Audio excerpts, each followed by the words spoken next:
Hi friends, ఆసరా పెన్షన్లకు సంబంధించి తాజా సమాచారం ఏది వచ్చినా వెంటనే మన ఛానల్ ద్వారా తెలియజేస్తాను. మీరు ఈ సమాచారాన్ని చూసి తెలుసుకోవడం కోసం వెంటనే ఈ పవన్ టాక్స్ తెలుగు ఛానల్ని లైక్ చేసి సబ్స్క్రైబ్ చేసుకోండి. చేయూత పింఛన్ల పంపిణీకి సంబంధించి తెలంగాణ ప్రభుత్వం కీలక నిర్ణయం తీసుకుని ఆదేశాలను అయితే జారీ చేసిందండి. ఏంటంటే మనకి ఇప్పుడు అక్టోబర్ నెల పెన్షన్ అయితే పంపిణీ చేస్తూ ఉన్నారు. ఈ పెన్షన్ నవంబర్ 29వ తేదీ నుంచి డిసెంబర్ 6వ తేదీ వరకు జరగగా చాలా మంది లబ్ధిదారులకు వేలిముద్రలు పడకపోవడం వల్ల వాళ్ళు పింఛన్ తీసుకోవడం కష్టమవుతుంది. వయోభారంతో బాధపడుతూ చేయూత పింఛన్ల మీద ఆధారపడే జీవనం కొనసాగిస్తున్న వారు రాష్ట్రంలో లక్షలాది మంది పెన్షన్దారులు అయితే ఉన్నారు. అయితే వీరంతా ప్రతి నెల తమ గ్రామంలోని పోస్ట్ ఆఫీస్ కి అయితే వెళ్లి తమ వేలి ముద్రను వేసి అథెంటికేషన్ చేసుకుని ఈ పింఛన్ అయితే తీసుకుంటూ ఉన్నారు. ఇప్పుడంతా ఆన్లైన్ మయం, ఏ పని జరగాలన్నా ఆన్లైన్ ద్వారానే జరగాలి.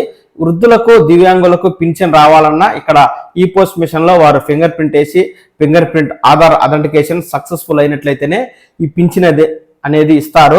అయితే చాలా మంది వృద్ధులకు చేతివేలు అరిగిపోవడం లేదా ఇతర కారణాల చేత వారి వేలిముద్ర పడనట్లయితే, అంటే వేలిముద్రలు అరిగిపోయినా లేదా ఇక్కడ ఆన్లైన్లో సరిగా సర్వర్ పని చేయకపోయినా ఇక్కడ అథెంటికేషన్ ఫెయిల్ అయినట్లయితే వారిని రేపు రండి లేదా ఎల్లుండి రండి అంటూ రోజుల వారి తిప్పించుకుంటూ ఉంటారు. ఈ పింఛన్ కోసం వేలిముద్ర పడని వృద్ధులు రోజుల తరబడి తిరుగుతూ ఉంటారు. ఇచ్చేది వారం రోజులు పెన్షన్. ఆ వారం రోజుల్లో ఈ వేలిముద్ర పడిందంటే పింఛన్ వస్తుంది, లేదంటే మరుసటి నెల పింఛన్ తీసుకోవాలి.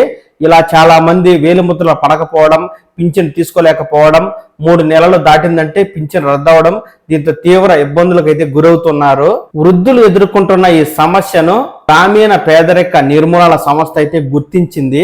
ఈ సమస్యకు పరిష్కారాన్ని కూడా కనుగొని ప్రభుత్వానికి తెలియజేసింది. ఏంటంటే ఎవరైనా వృద్ధులు పింఛన్ కోసం వెళ్ళినప్పుడు వేలిముద్ర వేస్తే అక్కడ అథెంటికేషన్ అంటే వేలిముద్ర సరిగా పడక మాటికి ఫెయిల్ అవుతుంటే ఇలాంటి వృద్ధులు ఆ గ్రామ పంచాయతీ సెక్రటరీని కలిసి పంచాయతీ సెక్రటరీకి తెలియజేస్తే ఇక్కడ పంచాయతీ సెక్రటరీ వచ్చి వేలిముద్ర వేస్తారు.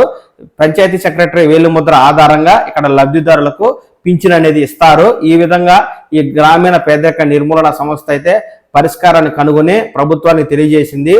ప్రభుత్వం కూడా ఈ విధానాన్ని అనుమతించి ఈ మేరకు తాజాగా ఉత్తర్వులను కూడా జారీ చేసిందండి. ప్రస్తుతం అనారోగ్య కారణంతో లేదా వృద్ధాప్యంతో ఇల్లు వదిలి రాలేని స్థితిలో ఉన్న లబ్ధిదారులు పింఛన్ తీసుకోవడం కోసం ఈ మేరకు పంచాయతీ సెక్రటరీ ద్వారా వారు అథెంటికేషన్ చేసి పింఛన్ తీసుకోవచ్చు అంటూ తాజాగా సెర్ఫ్ శాఖ ఉత్తర్వులను అయితే జారీ చేసింది. రాష్ట్రంలోని అన్ని గ్రామాల్లోనూ ఈ విధానాన్ని అమలు చేయాలని పంచాయతీ సెక్రటరీ వేలిముద్ర వేసి ఏవైతే వేలిముద్రలు పడని వృద్ధులు, వితంతువులు, దివ్యాంగులు, మంచానికే పరిమితమై దీర్ఘకాలిక వ్యాధులతో బాధపడుతున్న వారికి పింఛను ఇవ్వాలని అన్ని జిల్లాల DRDO అధికారులను అయితే ప్రభుత్వం ఆదేశించింది. ఈ మేరకు మనకు అక్టోబర్ నెల పింఛన్లు ఇప్పుడు డిసెంబర్ 1వ తేదీ నుంచి, ఈరోజు ఆదివారం అనుకోండి, సోమవారం నుంచి ఇస్తారు. కాబట్టి ఎవరైతే గ్రామాల్లో లేదా మున్సిపాలిటీలు ఇట్లా ఉంటారు కదా, వీరు మీ వేలిముద్రలు పడనట్లయితే మీ పంచాయతీ సెక్రటరీకి తెలియజేసి వారు వేలిముద్ర వేసి పింఛను ఇప్పవలసిందిగా అభ్యర్థించండి. ఇప్పటికే ప్రభుత్వం జీవో కూడా జారీ చేసింది. అన్ని జిల్లాల DRDA అధికారులకు కూడా ఆదేశాలు జారీ చేసిన నేపథ్యంలో వేలిముద్రల కారణంగా పింఛన్ తీసుకునే వృద్ధులు ఈ అవకాశాన్ని సద్వినియోగం చేసుకుని ప్రతి నెల పింఛన్ తీసుకోండి. ఈ విధానం విజయవంతమైతే పింఛన్ల పంపిణీ కార్యక్రమంలో ప్రధాన సమస్యకు తెరపడినట్లేనని ప్రభుత్వం కూడా భావిస్తూ ఉంది. కాబట్టి ప్రభుత్వం ఈ నెల నుంచే ఈ విధానాన్ని అమలు చేస్తూ ఉంది. ఎవరైతే చేయూత పెన్షన్ తీసుకుంటున్న వృద్ధులు ఈ మేరకు మీ వేలిముద్రలు పడనట్లయితే పంచాయతీ సెక్రటరీకి తెలియజేసి వారు వేలిముద్ర వేసి మీకు పింఛన్ ఇప్పించే విధంగా అడిగి తీసుకోండి. ఎప్పటికప్పుడు ఆసరా పెన్షన్లకు సంబంధించి తాజా సమాచారం ఏది వచ్చినా వెంటనే మన ఛానల్ ద్వారా తెలియజేస్తాను. మీరు ఈ సమాచారాన్ని చూసి తెలుసుకోవడం కోసం వెంటనే ఈ పవన్ టాక్స్ తెలుగు ఛానల్ని లైక్ చేసి సబ్స్క్రైబ్ చేసుకోండి.